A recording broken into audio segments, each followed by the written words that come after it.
করবে এটা ঘোষণা দিয়েছে বেশ কয়েকদিন আগেই বলতে হবে, কয়েক সপ্তাহ হয়ে গেছে। এবং এটা প্রিটি আলোচনার মধ্যেই ছিল। গত বছরের গণ অভ্যুত্থানের পরে জুন জুলাই আগস্ট পরবর্তী যে বাস্তবতা ছিল সেখানে এটা সবাই এই আলোচনাটা তুলেছিল এবং অনেকেই বোধ করেছে যে এটা তো আরও আগেই করা দরকার ছিল। কেন এটা অক্টোবরে করা হলো না, নভেম্বরে করা হলো না? কারণ তখন ছাত্র সমাজ যত বেশি ইউনাইটেড ছিল, সেই জায়গা থেকে প্রত্যাশা ছিল যে তখন দল করলে এটার আগ্রহ, ছাত্রদের অংশগ্রহণ, শিক্ষার্থীদের অংশগ্রহণ অনেক বেশি হবে। তো সেই জায়গাতে তারা দল ঘোষণা করবে খুব শীঘ্রই।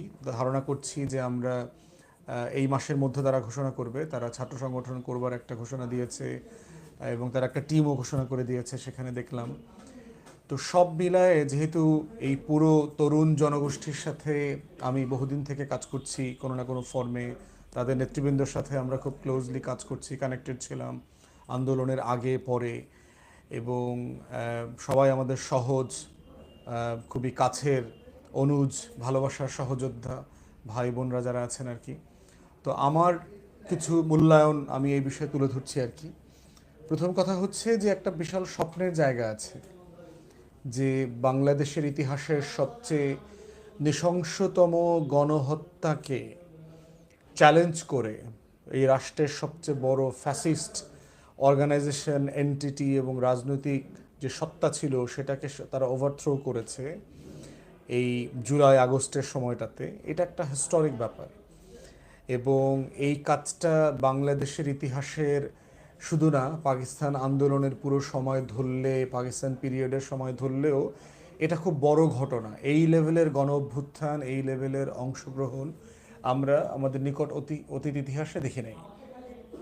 তো এই বাস্তবতা যেটা হয়েছে, তরুণদের মধ্যে একটা প্রচণ্ড স্বপ্ন তৈরি হয়েছে। এই স্বপ্নটা আসলে কি তরুণদের মধ্যে? তরুণদের মধ্যে স্বপ্নটা হচ্ছে বদলে দেওয়ার স্বপ্ন, বদলে যাবার স্বপ্ন। তরুণদের ভিতর স্বপ্নটা হচ্ছে যে পুরাতনের উপরে তারা যে বিরক্ত ছিল সেখানটাকে তারা রিজেক্ট করা, ডিনাই করা এবং এটা বলা যে আসলে আমরা fed up, we are second tired. যে আমাদের এই পুরাতন রাজনৈতিক বন্দোবস্ত, শাসন কাঠামো, রাজনৈতিক দলের যে বাড়াবাড়ি, দুঃশাসন, সব কিছুকে ঘিরে। তো সেই জায়গাতে তারা একটা হিউজ কাজ করে ফেলেছে, হিউজ। তো এই জন্য আমরা 1400+ শহীদ, যে হাজার হাজার তরুণ সহযোদ্ধারা, ভাই বোনরা আহত হয়েছেন, এবং অ্যাক্রস দ্য প্ল্যাটফর্মস, মানে across the communities of the country, সেক্ষেত্রে আমরা মনে করি যে এটা একটা ঐতিহাসিক ঘটনা এবং সম্ভাবনার দুয়ার খুলে দিয়েছে। তো এই যে তরুণদের স্বপ্ন, যেটা ধরেন বাংলাদেশের জনগোষ্ঠীর প্রায় 60%, যাদের বয়স 30-35-এর নিচে, এই বিশাল জনগোষ্ঠী একটা নতুন করে বাংলাদেশকে গড়বার একটা স্বপ্নের ভিতরে আছে।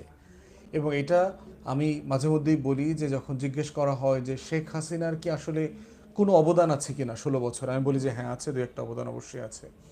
শেখ হাসিনার সবচেয়ে বড় অবদান হচ্ছে দেশের কোটি কোটি তরুণ যারা রাজনীতি বিমুখ হয়ে গিয়েছিল, রাষ্ট্রবিমুখ হয়ে গিয়েছিল, রাজপথ, দেশের দেনা পাওনা নিয়ে কোনো মাথা ব্যথা ছিল না, অনলাইন, ফেসবুক, টিএসসি, প্রেম, খেলা, বিনোদন, নাটক, সিনেমায় ব্যস্ত হয়ে গিয়েছিল, কনসার্ট। সেই লক্ষ লক্ষ কোটি কোটি তরুণকে তারা এখন রাষ্ট্র নিয়ে ভাবতে বাধ্য করছে। এইটা একটা হিস্টোরিক কন্ট্রিবিউশন শেখ হাসিনার, এবং যে জন্য আমরা শেখ হাসিনার প্রতি কৃতজ্ঞ। শেখ হাসিনা এবং আওয়ামী লীগ সরকারের প্রতি আমরা কৃতজ্ঞ, যেটা আমরা বক্তব্য দিয়ে, টকশো করে, অনেক বুদ্ধিজীবীরা, লেখকরা, কলামিস্টরা লিখে শেষ করতে পারেন নাই অথবা করতে পারেন নাই, সেটা এই 6 সপ্তাহের ভিতরে হাসিনা আওয়ামী লীগ সরকার মিলে করে দিয়েছে। অতএব সেই বাস্তবতায় স্বপ্নটা হিউজ, এবং স্বপ্নটা যখন অনেক বড় হয় না, তখন সম্ভাবনাটা এবং এটার চ্যালেঞ্জও কিন্তু অনেক বড় হয়। এবং দেখেন, দেয়ালে দেয়ালে যে কথাগুলো ছিল, যে বুকের ভিতরে অনেক ক্ষোভ, কষ্ট, মানে মানে যুদ্ধ করবার মতো একটা বাস্তবতা রয়ে গেছে, এটা জমেছিল তাদের। এই জন্য তারা যুদ্ধে নেমে গেছে। এবং যুদ্ধে নেমেছে কি আপনার পৃথিবীর সবচেয়ে ব্রুটাল যে লেডি হিটলার যেটা ছিল আমাদের, তার এগেনস্টে, খালি হাতে লাঠিসোঁটা নিয়ে, আপনার স্নাইপারের গুলির বিপক্ষে, আপনার very well equipped armed forces, আমাদের পুলিশ, র্যাব, আনসার, বিজিবি, সশস্ত্র বাহিনী সবাই মিলেই একটা যুদ্ধ করেছে আমাদের তরুণদের বিরুদ্ধে, আমাদের দেশের সাধারণ মানুষের বিরুদ্ধে। তো সেই জায়গাতে তার এই যে স্বপ্ন এবং সম্ভাবনার জায়গাটা, রিফ্লেকশনটা হয়েছে কিন্তু আপনার দেয়াল লিখনের মাধ্যমে, যেটা আমি প্রায় বলি যে অনেক সময় যারা এই তরুণদেরকে ছোট করে অথবা তুচ্ছ-তাচ্ছিল্য করে বাচ্চা লোক বলার চেষ্টা করে যে কি বুঝে না বুঝে, কিন্তু তাদের দেয়াল লেখনগুলো কিন্তু অনেক প্রোফাউন্ড। আমি যেহেতু সারা বাংলাদেশে সফর করি, বাংলাদেশের বিভিন্ন শহরে শহরে জেলাগুলোতে আমি যাই, আমি দেয়াল লেখনগুলো মনোযোগ সহকারে পড়ি এবং অসাধারণ দার্শনিক কথা তারা লিখে গেছে সেখানে। সেই যে কষ্টটা, এই কষ্টের ভিতরে কিন্তু একটা সম্ভাবনা, স্বপ্ন লুকায় আছে।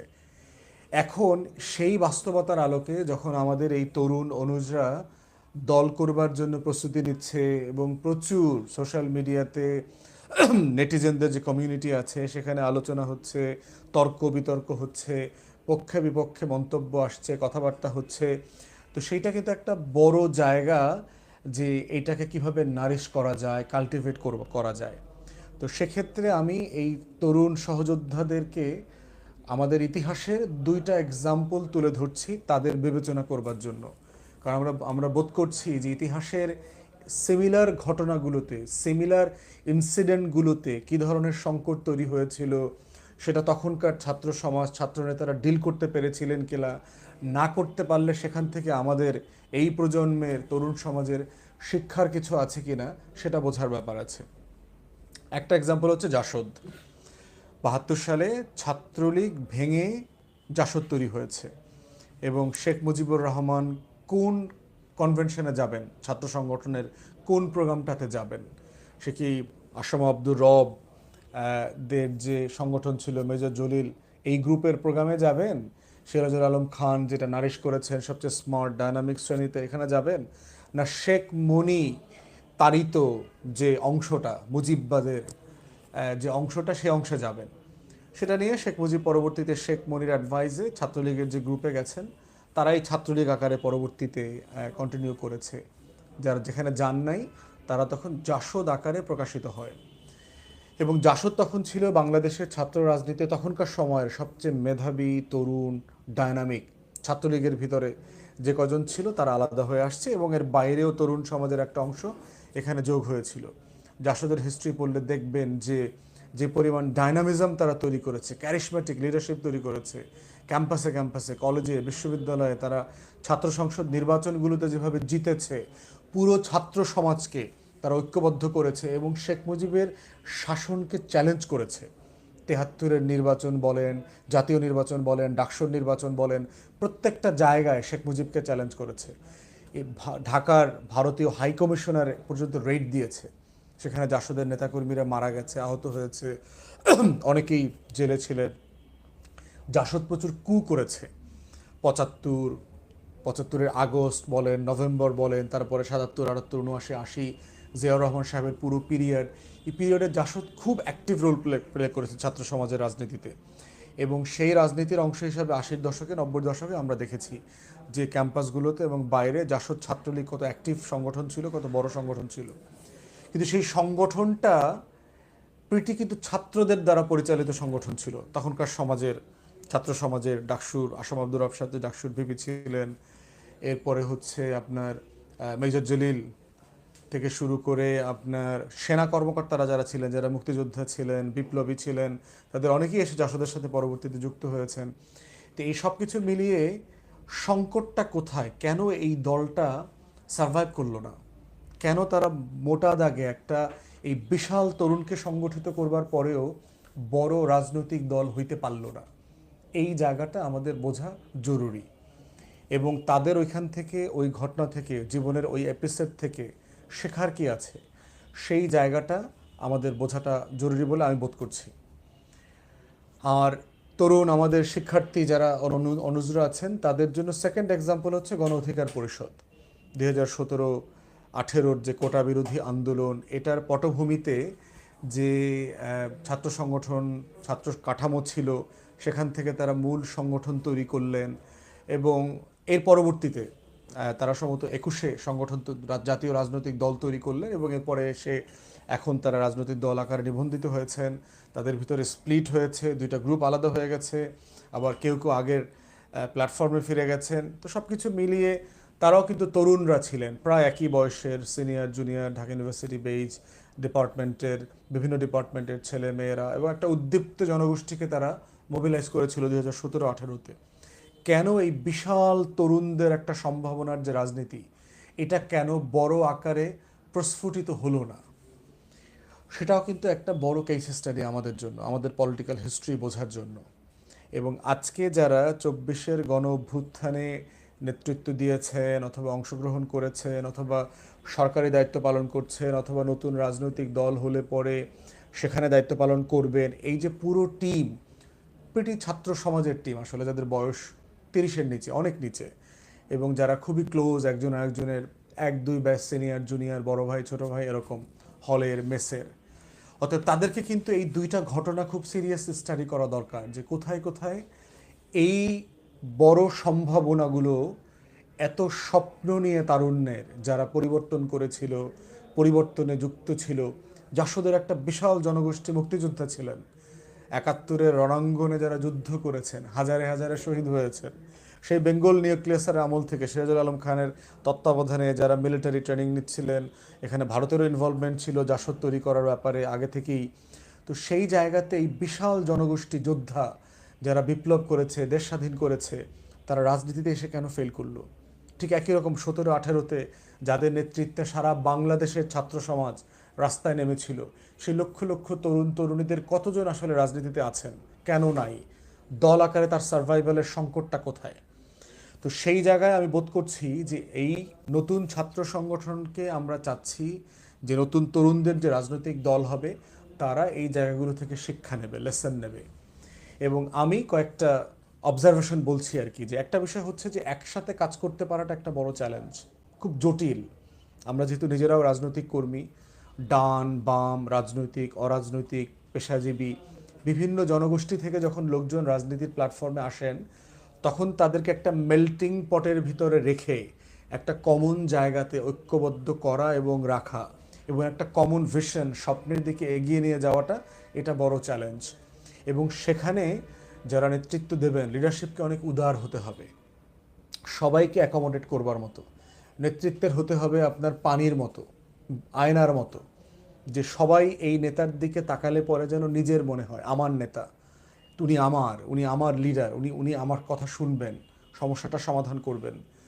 তো সেই রকম একটা কমন লিডারশিপ, যে সবাইকে, এই আন্দোলনে কে ডানে ছিল, কে বামে ছিল, কে মাদ্রাসায় পড়েছে, কে সরকারি বিশ্ববিদ্যালয়ে পড়েছে, কে জাতীয় বিশ্ববিদ্যালয়ে পড়েছে, কে বেসরকারি বিশ্ববিদ্যালয়ে পড়েছে, এই যে বিভাজনগুলো আমরা দেখেছি গত 6 মাসে, এটার ঊর্ধ্বে উঠে একটা জাতীয় নেতৃত্ব দেবার মতো একটা স্বপ্ন, একটা ভিশন ওনারা দেবেন। এই ছাত্র সমাজের পক্ষ থেকে আসবে নতুন দল করবার ব্যাপারে, এটা আমরা ফিল করি। এবং যত স্প্লিন্টার আছে, এই স্প্লিন্টার থাকাটা খুব যৌক্তিক। যে কোনো একটা বড় প্ল্যাটফর্মে যেখানে হাজার হাজার লক্ষ লক্ষ তরুণ তরুণীদের একটা সমাবেশ হয়, একটা একসাথে কাজ করবার জায়গা আসে, সেখানে এই চ্যালেঞ্জগুলো আছে, এটা থাকবে। এবং এগুলোকে কীভাবে মিনিমাইজ করা যায়, মীমাংসা করা যায়, সমন্বয় করা যায়, আপোষ করা যায়, করে সবাইকে নিয়ে কিভাবে পথ চলা যায়, সেটা একটা বড় জায়গা।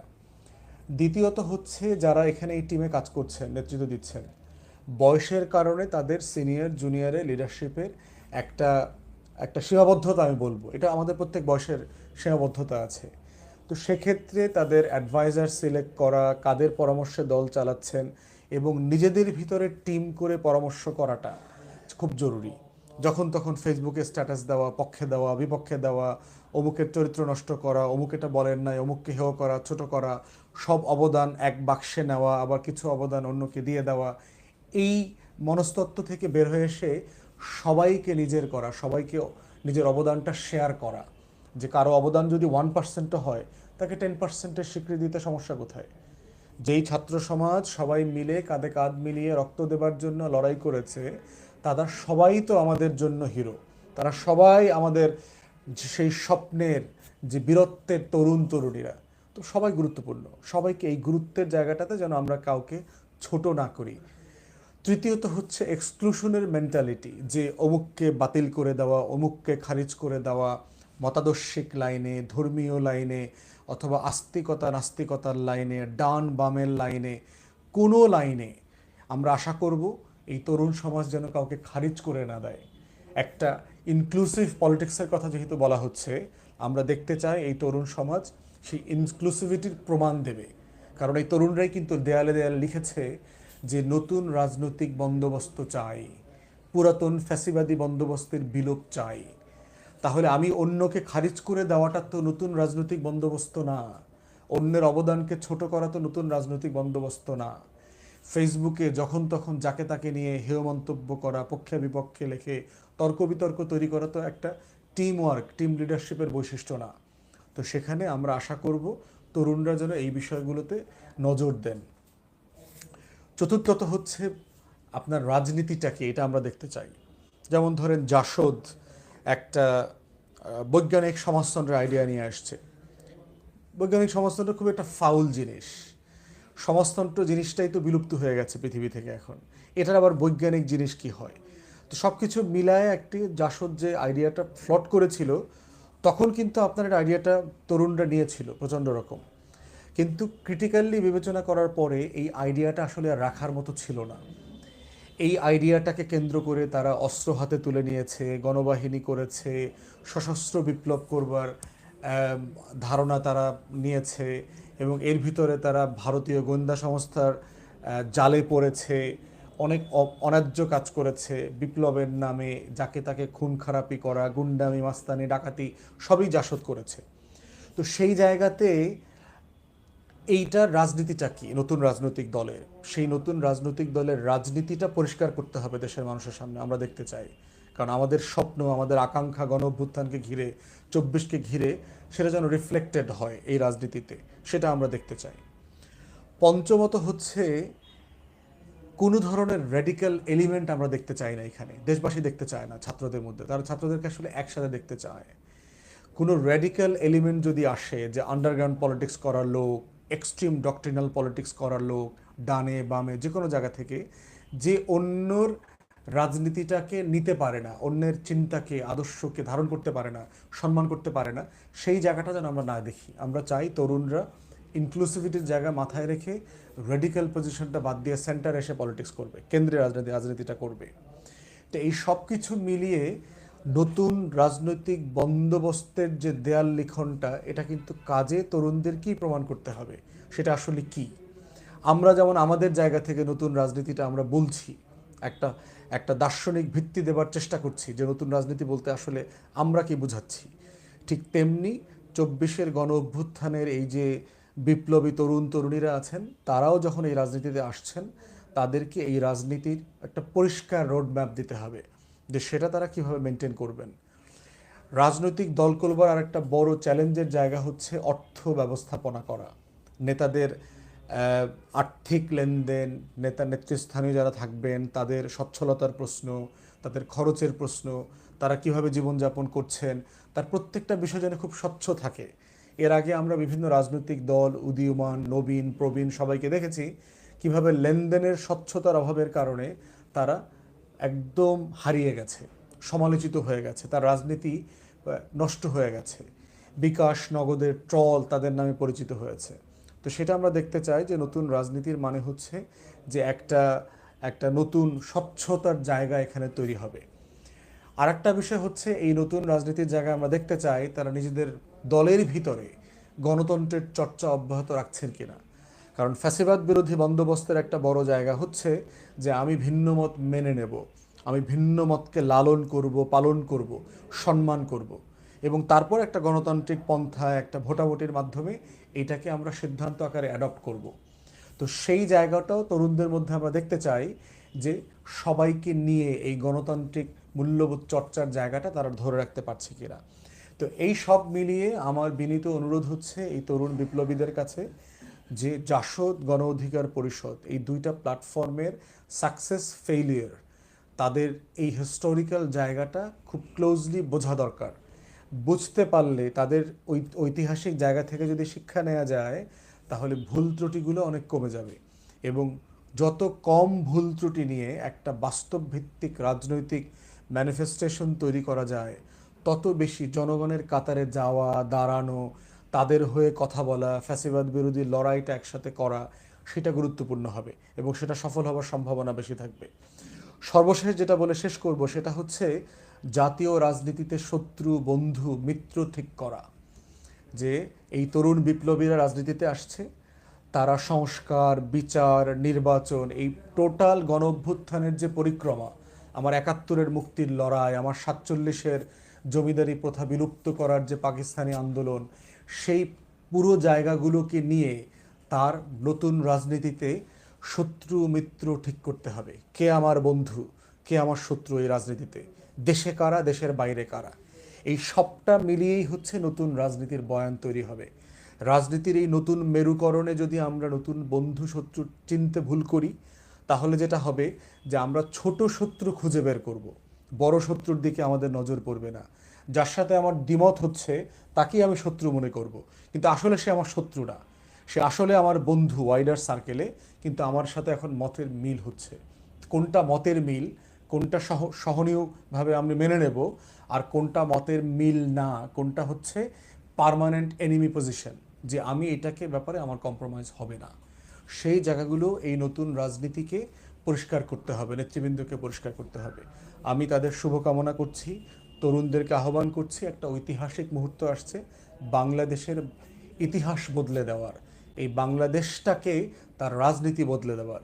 সবাইকে মিলিয়ে, সবার অবদানকে স্বীকার করে একটা ইনক্লুসিভ জায়গা থেকে কিভাবে সেই রাজনীতিটা বিনির্মাণ করা যায়, আমরা যেন সেই লড়াইটা একসাথে মিলে সবাই লড়তে পারি, সেই শুভকামনা রইল আমার অনু সহযোদ্ধাদের প্রতি। সবাই ভালো থাকবেন।